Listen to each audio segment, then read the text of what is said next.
Kimlərin ki, dili və qəlbi, əzaları, aləmlərin Rəbbi olan Allahı zikr eləyirsə, Allahla döyünürsə onun ürəyi, onun qəlbi sağdır. Onun malı mülkü az olsa da, razılaşır Rəbbi ilə. Peyğəmbər sallallahu aleyhi ve sellem necə deyir başqa hədisdə? Deyir ki, Peyğəmbər sallallahu aleyhi ve sellem, Əcəbən li əmril mümin, mömin adamın işidir, necə təəccüblüdür, necə qəribədir mömin. Niyə görə?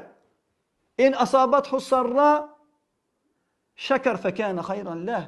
Allah ona bir neymət versə, şükür eləyər, bu olsun, xeyir olar.